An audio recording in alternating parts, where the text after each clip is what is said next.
Shabbat Shalom Mevorach. Mes très chers amis, on est parachat de Trouma cette semaine, c'est 1780, mais d'Aber Israël Chavim Bira Anana. On n'est pas loin de Purim non plus. Et dans notre magnifique parachat de Trouma, il y a le deuxième passouk appelle un commentaire. C'est marqué, Vaïdaber Hashem, le Moshe Lemor, Hashem a parlé à Moshe en disant, Daber el Beni Israël, parle au Beni Israël, Vaïkechu li Trouma, et qu'ils prennent pour moi, Trouma, un prélèvement. Mais et kol ish asher yidvenu libo, de chaque homme dont le cœur le porte généreusement à donner, tikrou et troumati, vous prendrez ce prélèvement. Il y a ici un redoublement, une redondance qu'il faut expliquer. On vient de dire qu'ils doivent prendre un prélèvement, c'était suffisant, il y avait une mitzvah de prélever, des choses matérielles pour pouvoir leur donner une destination spirituelle, faire un prélèvement de toutes sortes, des tissus, de tout ce qui permettrait de construire des bois, tout ce qui permettrait de construire le Mishkan, le sanctuaire dans lequel résiderait Hachem. Mais on dit que de chaque homme dont le cœur était généreux, alors on devait prendre ces prélèvements. Nous savons qu'en vérité, il y a une partie de prélèvement qui était obligatoire, et qui ne l'était pas. Donc il faut expliquer ce pasouk.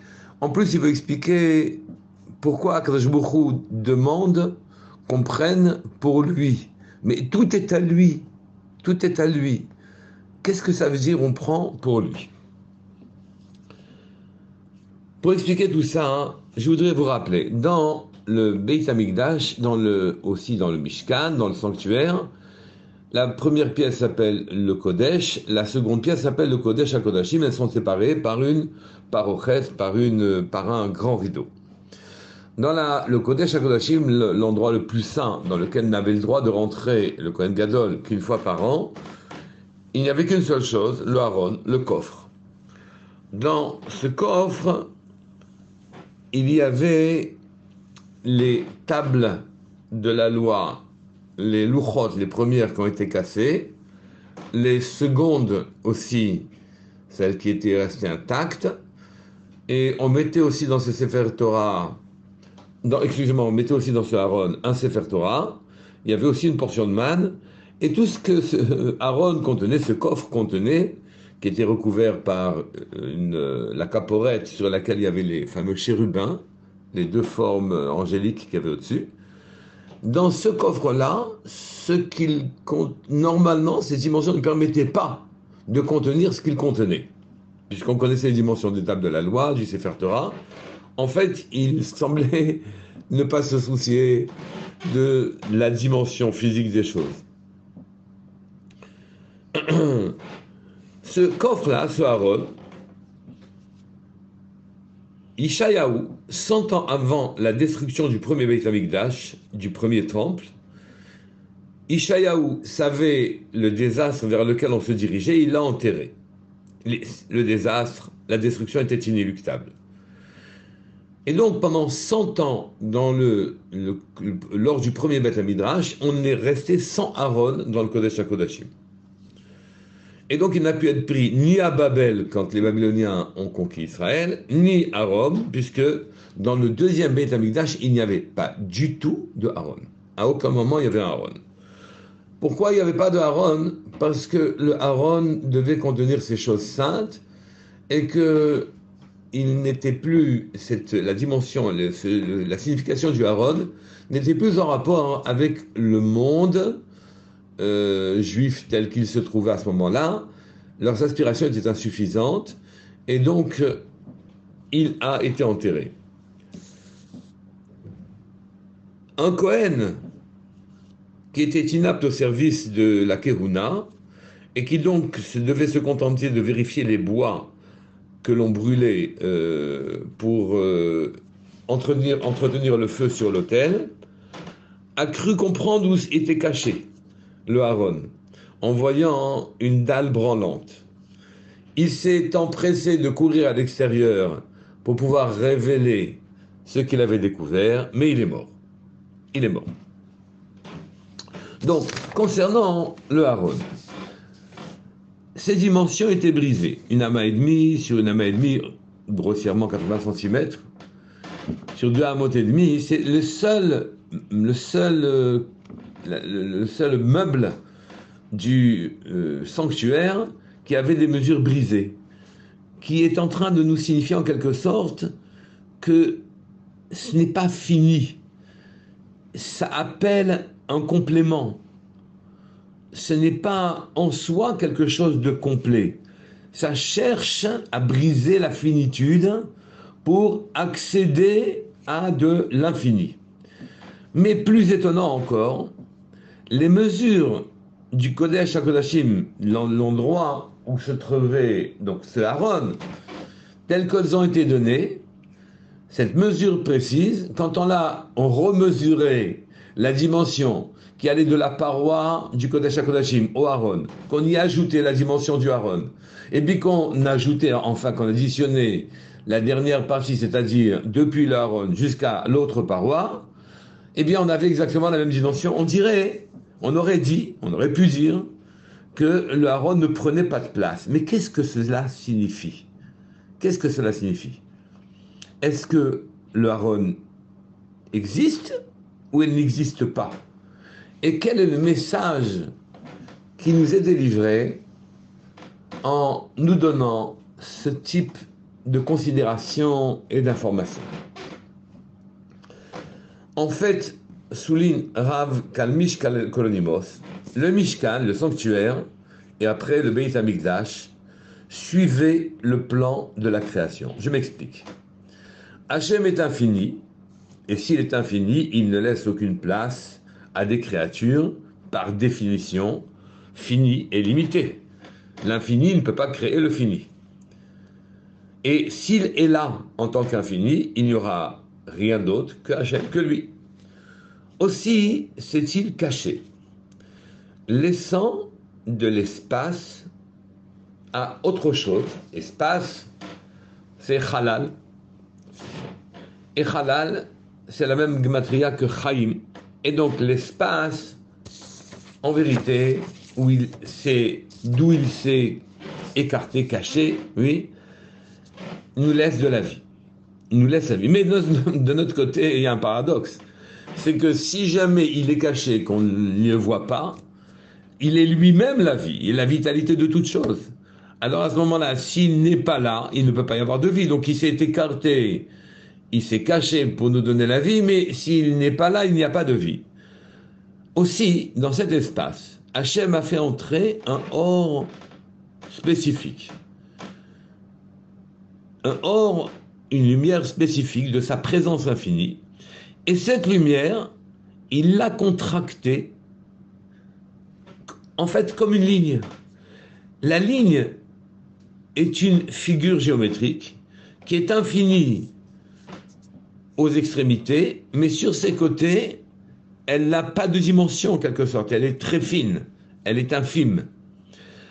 Et ceci a permis en quelque sorte de faire rentrer dans notre espace une dimension infinie, une lumière infinie et finie en même temps.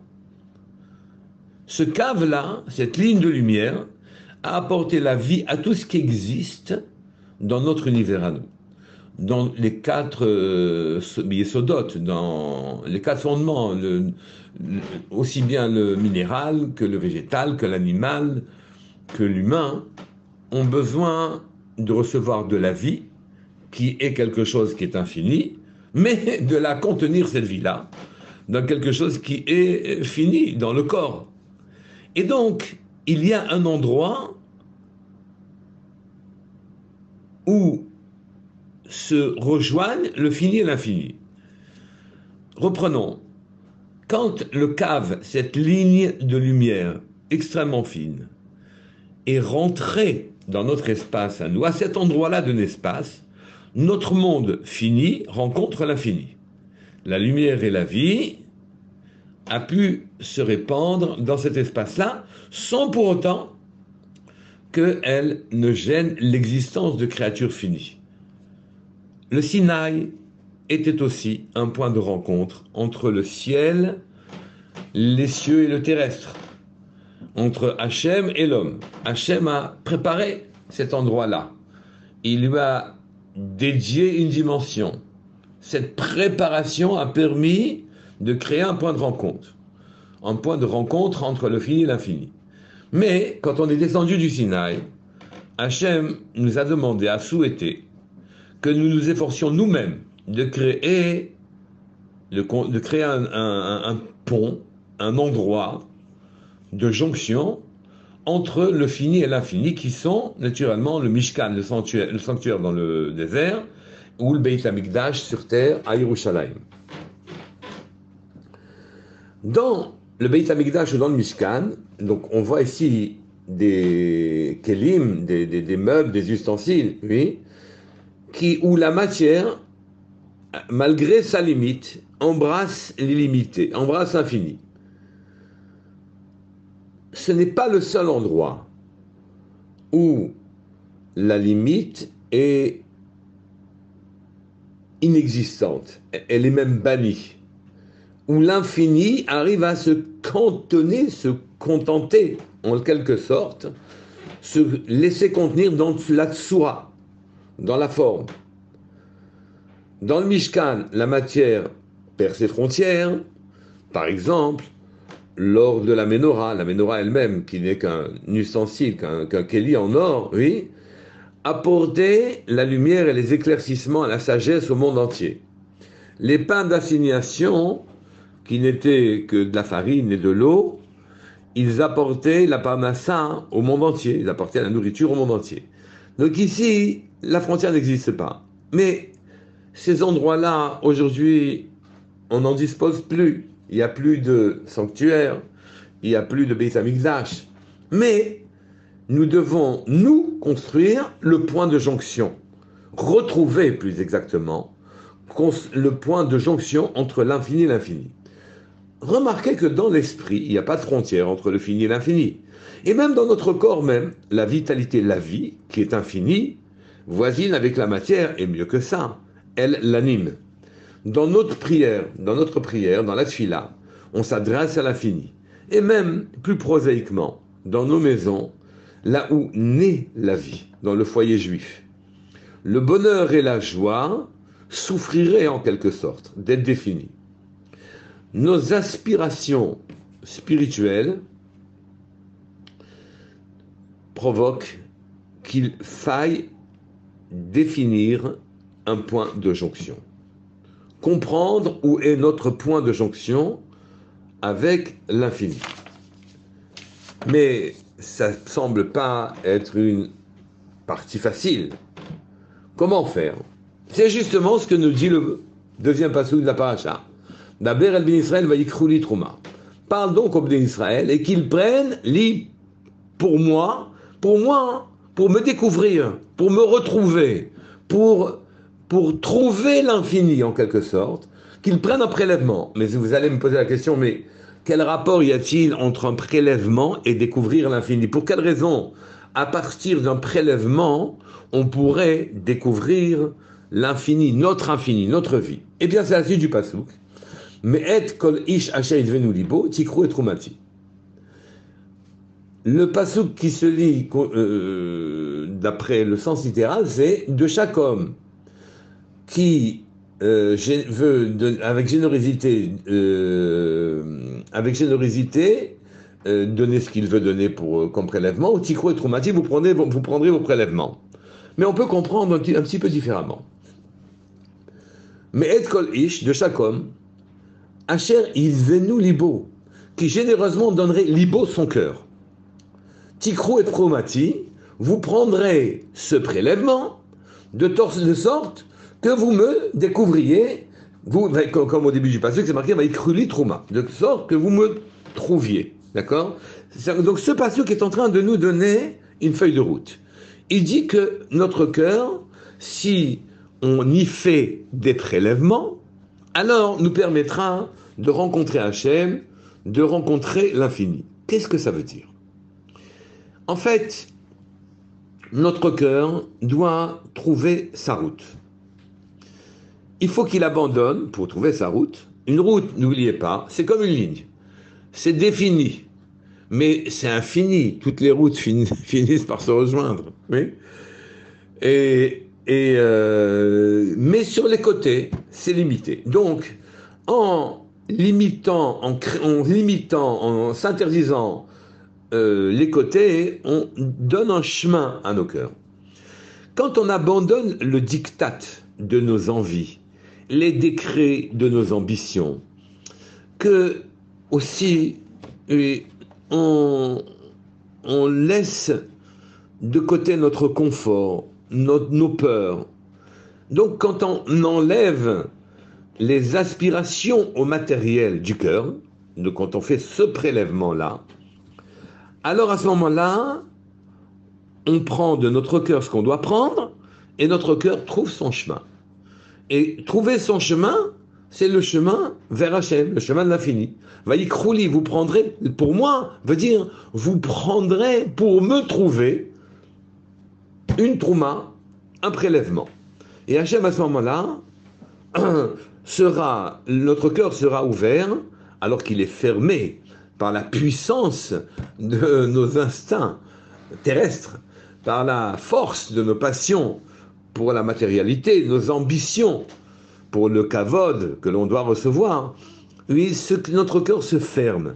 Il suffit d'enlever un peu de sa matérialité, d'en faire un prélèvement et d'offrir cette matérialité à Hachem.